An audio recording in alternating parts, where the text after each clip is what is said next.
aunque ya es un poco tarde, feliz año a todos, pero como es el primer libro de la Fundación que presentamos, pues bienvenidos al pistoletazo de salida del año 2018. Y bueno, y qué mejor que el libro de Felipe, porque bueno, nos hace ilusión. Es un libro que en su día, como hablábamos ayer en la presentación en la librería Alberti, tuvo mucho eco y además ha tenido siempre un goteo incesante de ventas. Un día me propuso Felipe que por qué no hacíamos una edición conmemorativa de los 20 años y aquí está. He de decir que el diseño y la ilustración de cubierta es del propio Felipe, o sea que es como el baby completo. Y tiene un pequeño epílogo que también ha escrito él. Ya han visto la obra desde la perspectiva de esos 20 años. Espero que los que no la conozcáis os guste, y sobre todo ese personaje que al final se ha convertido en uno de los personajes de la narrativa española, Walter Arias.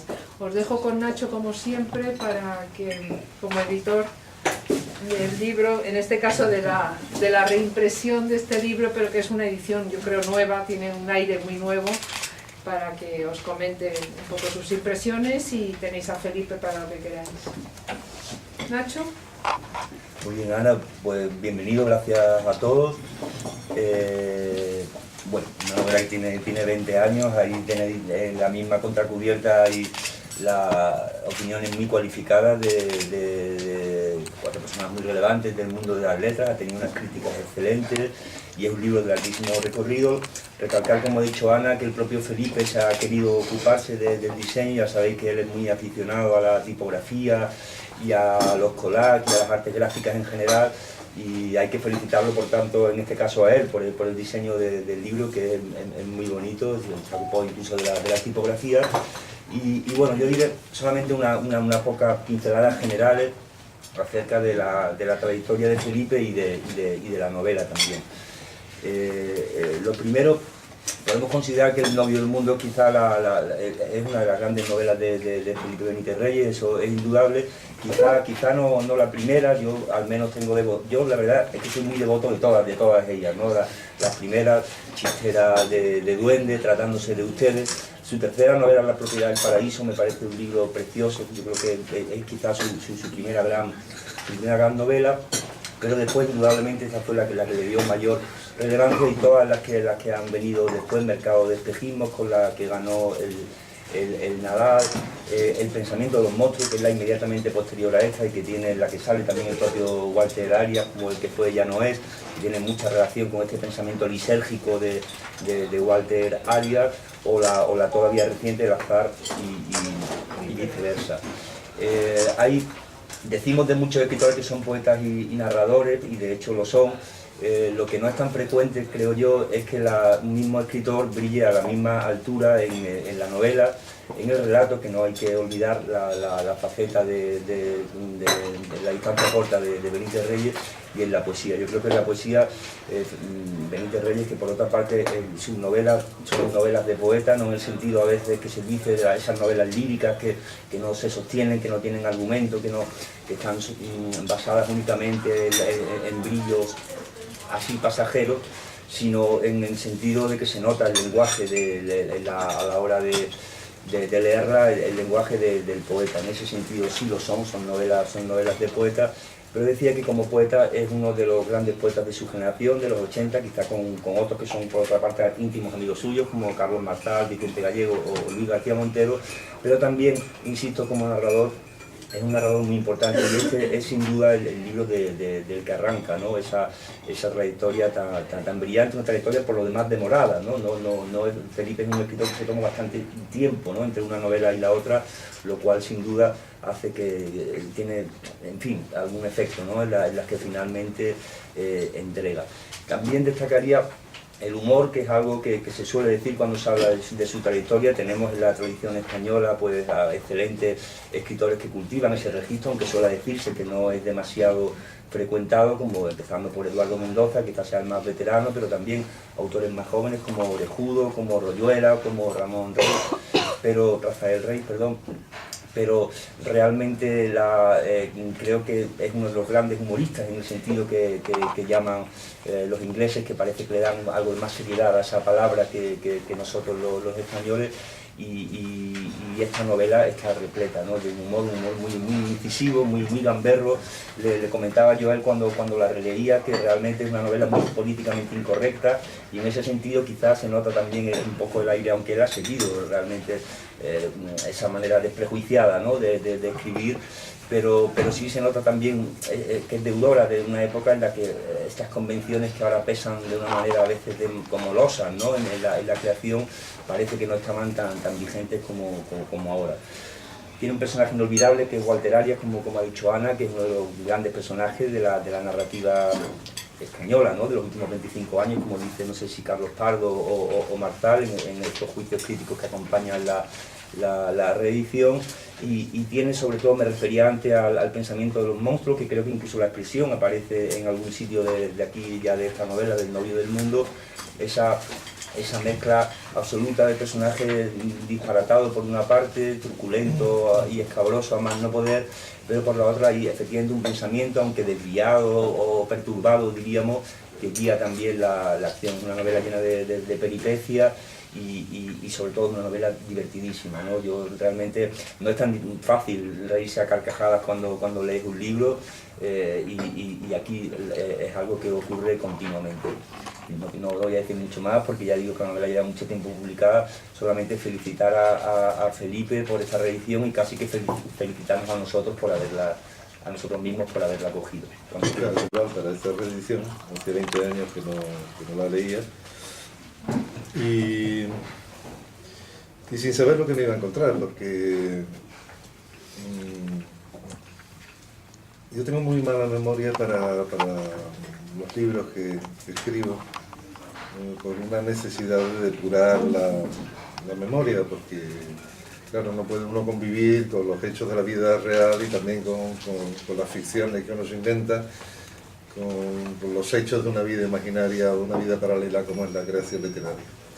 Entonces no sabía muy bien lo que me iba a encontrar, y empecé a leerla con bastante temor, porque a pesar de que un libro, y este libro tuvo una cierta fortuna entre los lectores, que no con mucho, pero que con algunos que creó una especial complicidad, pero eso al fin y al cabo para el escritor no significa mucho, porque la conversación que el autor mantiene con sus libros no está interferida por los lectores, es una relación bilateral entre el libro y el autor. Los lectores te pueden decir que una novela es fantástica, y si tú piensas que es un desastre, que es una novela fallida, no hay quien te lo quite de la cabeza por más que te digan. Entonces, bueno, como digo, empecé a releerla con un poco de miedo, y sobre todo con un punto de partida, que es que, bueno, a un escritor no tiene por qué gustarle sus libros, sino simplemente ver si esos libros funcionan estructuralmente o no. Es un punto de partida más modesto, pero mucho más cómodo. Entonces, decir, bueno, ¿esto funciona como artefacto narrativo? Sí, ¿te gusta más, te gusta menos? Yo eso no lo sé, ni me paro a pensar, ¿no? Sí me llevé alguna sorpresa, porque ya os decía que tengo mala memoria para lo que escribo, y de pronto había episodios que no recordaba en absoluto, y personajes que no recordaba en absoluto. Y bueno, porque a lo largo de estos años, de estos 20 años, con algunos lectores de la novela que me referían anécdotas o lances de esa novela, me hablaban de cosas que a mí me sonaban vagamente, y ante las que yo ponía una sonrisa un poco artificiosa, pensando que estaba en el ajo, o sea, dando a entender que yo estaba en el ajo de lo que me estaban comentando, pero no tenía ni idea de que me estaban hablando, de personajes. Esto es como fulano cuando... algo me suena, pero no sé muy bien qué, ¿no? Bueno, pues no sé, yo estoy muy contento con esta reedición. No es normal que hoy, en un momento en que el mundo editorial está basado un poco en el vértigo, en un ritmo muy rápido, que se recupere una novela después de 20 años, que se recupere en una edición en tapadura, en un formato tan estupendo como tiene esta, tan cuidada. En fin, eso solo tengo que agradecer a la Fundación porque ha sido una prueba de afecto y de confianza en mí, que les agradeceré siempre. Y no sé, si se os ocurre preguntar algo, igual mismo tengo que contestar. 20 años y por lo menos 20 cosas, ¿no? Y es raro verse, o sea, releerse, porque claro, ya no eres exactamente la persona que fuiste, ni eres exactamente el escritor que escribió aquello, ¿no? Ya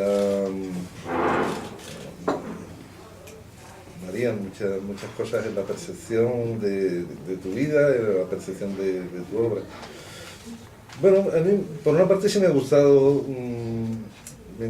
cuando la releía, reconstruir el clima emocional con que la escribí, ¿no? Esa novela la escribí en poco tiempo, a pesar de ser larga, la escribí en poco tiempo para lo que suelo yo tardar, ¿no? Esto lo escribí como un poco, calculo que año y medio, poco más de año y medio. Cuando lo normal es que yo tarde algo más en escribir novelas, como decía Nacho. Y fue una escritura muy febril y muy rápida. Podía estar 14 horas al día sentado escribiendo, y cuando dejaba de escribir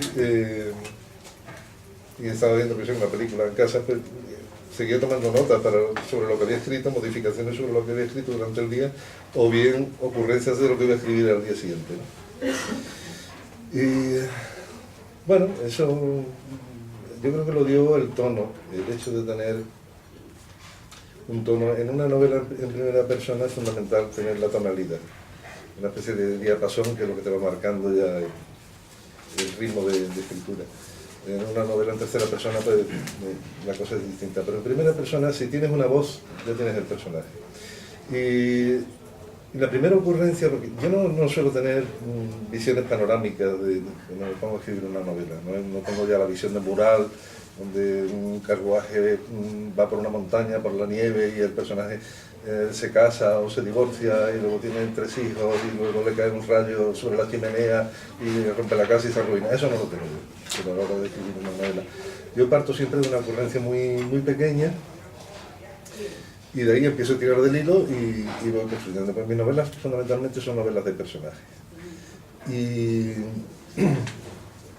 en este caso, yo iba en un vuelo de aquí de Madrid a Palma de Mallorca, y ya me rondaba la idea de escribir una novela. Digo, bueno, vamos a ver, ¿qué pasaría si alguien se acuesta en un sitio y se levanta en la otra punta del mundo sin saber por qué y sin saber cómo ha llegado allí?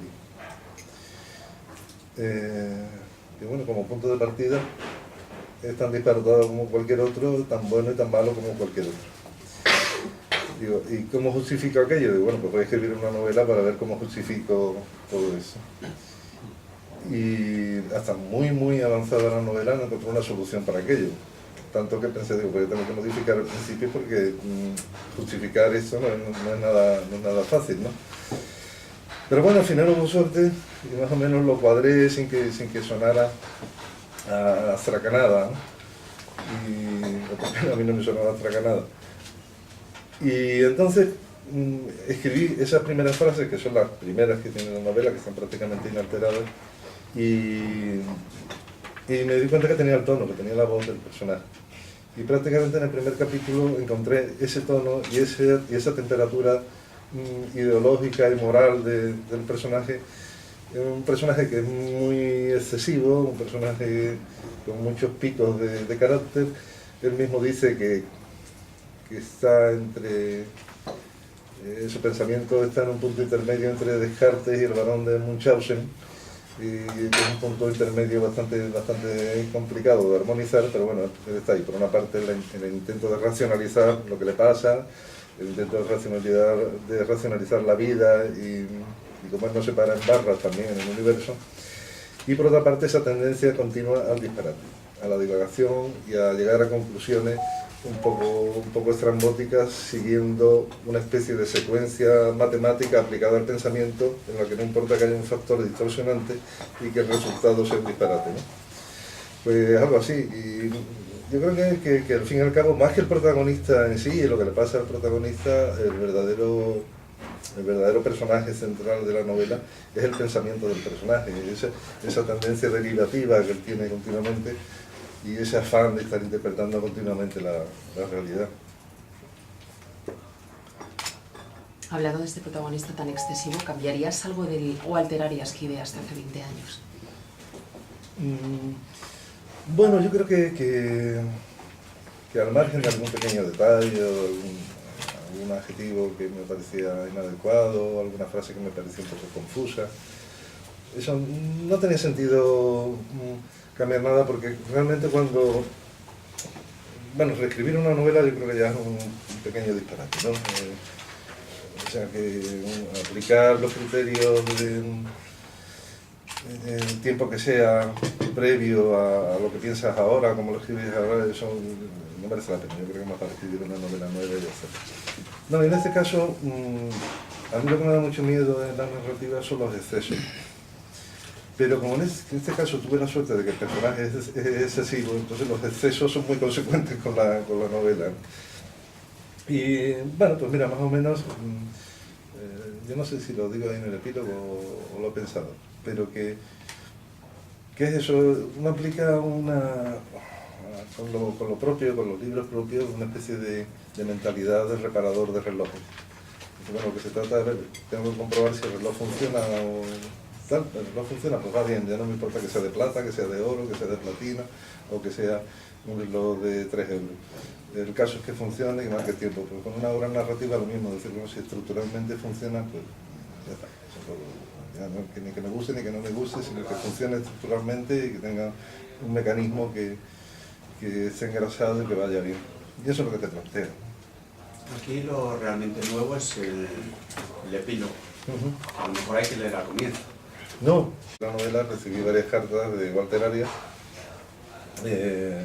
por correo, entonces no era tan frecuente, o era muy infrecuente el correo electrónico, y con matasellos de Sevilla, entonces eran unas cartas muy largas, de 6 o 7 folios, con las 2 carillas escritas a mano, en que él divagaba a la manera de Walter Arias y me decía eso, que había contado su vida sin su permiso, bueno, broma, ¿no? Y fueron cartas, ya no le contesté, porque ante ese tipo de cosas es mejor hacerse despistado, porque no sabe tampoco por dónde puede romper las cosas, porque uno ya ha visto muchas películas de psicópatas y no es lo que uno aprende de las películas de psicópatas. Bueno, vamos a dejarlo correr, ya se aburrirá, y efectivamente se aburrió. Pero hace unos días he recibido ya varios correos electrónicos de ese Walter Arias, que yo creo que es el mismo, que se ha hecho con mi correo, y entonces me mando unos correos con unas divagaciones. Yo creo sospechar quién es, pero bueno. Y otro día aquí en Madrid me viene un joven y se me acerca, me tiende la mano y me dice: hola, soy Walter Arias. Digo, otro. No, es que realmente se llama Walter Arias. Se llama Walter Arias, que había leído la novela porque me han dicho que se llamaba el protagonista como él y tal, y bueno, y el hombre estaba muy contento de tener, si no él, por lo menos un pariente que se llama como él, ¿no? Bueno, esa novela ha dado pie a muchas cosas curiosas, ¿no? Algunas las cuento ahí. Hicieron un ballet en Barcelona, que yo no llegué a ver, basado en esto. No sé, una vez en la Universidad de Huelva, un alumno me dio una tarjeta de visita que ponía fulano de tal, club walterista. Y cosas extrañas, cayó bien este personaje, no sé por qué. A veces... Tiene también la gracia gaditana. La gracia gaditana es muy diversa, es muy dispara. A mí hay cosas gaditanas que no me hacen ninguna gracia, ¿no?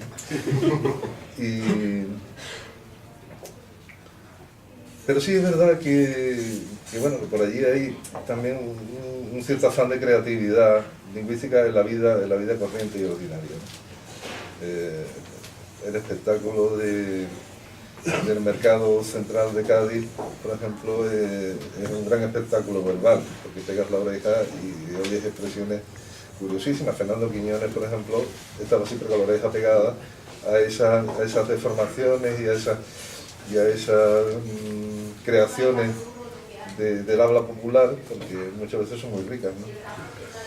Yo siempre cuento como paradigma, lo contaba ayer el Alberti, un día, una noche, iba por la calle Columela, por la calle comercial de Cádiz, ya era tarde, estaban cerradas las tiendas, yo iba con mi mujer y delante de una pareja joven. Entonces cruzó la esquina un borrachito que iba canturreando flamenco y al pasar junto a la pareja esta de jóvenes, él se acercó y le echó un gorgorito flamenco a ellos así, ¿no? Como de compañerismo y de homenaje. El flamenco siguió en dirección opuesta, nosotros seguimos detrás de ellos, y de pronto el muchacho le dice a su novia, dice, hay que ver el tío, tiene menos diente con pato de goma. Bueno, ese tipo de comparaciones, eso está a la orden del día. Y no es casual, por ejemplo, que por ejemplo en Cádiz muchos escritores sean muy creadores del lenguaje, ¿no? No es casual, por ejemplo, yo que sé, que de allí sea Alberti, que sea Carlos Edmundo de Ori, Caballero Bonal, José Ramón Crepón, que está escondido allí, Jesús Fernández Palacio, tantísimos otros, Ángel García López. Hay un especial cuidado del lenguaje, digamos, o el temor a la expresión o la formulación previsible. Y eso se nota en el habla del día a día. Y eso sí que es transversal, o sea, eso va un poco por todas las clases sociales. Y bueno, y la prueba, el carnaval de Cádiz es fundamentalmente verbal. Importan los disfraces y todo eso, pero fundamentalmente es verbal. La gracia del carnaval está en lo verbal. Bueno, yo fíjate, Javier, yo a diferencia de ti, las novelas basadas en el lenguaje nunca me llaman, por ejemplo Paradiso, nunca he podido con ello. Pero el cambio yo y me gusta que las novelas tengan su trama, tengan su historia, y por leve que sea, ¿no? Pero en esto, viéndolo del humor, es verdad que hay muchas situaciones humorísticas, incluso cómicas en la novela, pero yo intenté también jugar emocionalmente con el lector del libro. Es decir, llevarlo por territorios inesperados. Después de un episodio cómico, un episodio afable, un episodio amable, puede venir un episodio realmente terrible y espantoso, y no se lo espera. El lector, la novela, al fin y al cabo, cualquier novela es una caja de sorpresas. La cosa está en mantener la atención continuamente, ¿no? Bien sea a través de una trama muy enrevesada o de una trama muy intrigante, o bien a través de esos contrastes, de esos contrapuntos emocionales, ir llevando al lector de un sitio a otro, de un sitio que resulte inesperado, ¿no? Y en esta novela hay mucho de eso, vamos, por lo menos lo que he sacado en claro ahora en esta relectura, hay mucho juego emocional. Como digo, mucho contraste de registro, ¿no? Sí. Yo tuve que hacer un trabajo actoral con este personaje, me tuve que meter en su piel y en su conciencia. Cuando creas un personaje que no quieres que no sea un socio tuyo, un personaje que ejerce una función vicaria con respecto a tu propia vida, en esta novela no hay nada prácticamente autobiográfico, ¿no? No tiene nada que ver con mi vida, ni yo tengo nada que ver con el pensamiento ni los razonamientos del personaje. Pero durante el tiempo en que la escribía y en la resaca, una vez escrita, yo recuerdo que incluso los artículos que escribía entonces para la prensa me salían walteristas, me salían con los razonamientos de este hombre. Y yo todavía les agradezco mucho que no me despidieran, porque a veces me ponía a jugar con asuntos de la realidad a la manera de ese individuo, y bueno, podían quedar más o menos divertidos, pero la verdad es que no era lo propio, ¿no? Bueno, sí, una vez, me pidieron, me ofrecieron una sección en el periódico de Cataluña, el que fue, o La Vanguardia, no recuerdo, que hiciera perfiles de escritores, ¿no? De escritores de todos los tiempos. Y recuerdo que hice el primero sobre Henry James, y lo hice a la manera de Walter Elliot, y se lo mandé a quien me lo pidió, y se echó las manos a la cabeza diciendo que cómo iba a publicar aquello. Que eso no le parecía serio. Y bueno, le digo, bueno, pues mira, pues de momento eso es lo que hay, más adelante no se me ocurren otras cosas. Y la semblanza esa de Henry James, que la publiqué, no estaba mal, era muy divertida. Entre otras cosas porque contaba yo un juicio de no recuerdo quién, que describía muy bien a Henry James, que no tiene nada que ver con eso. Que decía, Henry James es algo así como una apisonadora intentando atrapar un guisante. Y bueno, pues eso fue la consecuencia, esa fue la única consecuencia adversa que tuvo Walter Elliot, que no me contrataran para esa función. Realmente se me metió en la vida este personaje, y incluso en el comportamiento con los amigos, en mi vida cotidiana, ya empezaba a razonar como ese hombre, y tampoco se trataba de eso. Y era la idea, bueno, eso es a punto, y en el epílogo lo cuento, de escribir una secuela, y porque me animaban los amigos, decía, oye, que está bien, y además, bueno, está bien porque, bueno, quienes han leído ya la primera parte, pues leerán la segunda, y se irá bien, y funcionará bien la novela. Y escribí como, no sé, ahí lo reproduzco, unas líneas, tampoco fueron más, y desistí. Le digo, no, meterme yo otra vez en esto, en este código de pensamiento y en este personaje, en esta especie de posesión diabólica, no. Ya una vez y ya está. Me costó mucho trabajo salirme de este personaje.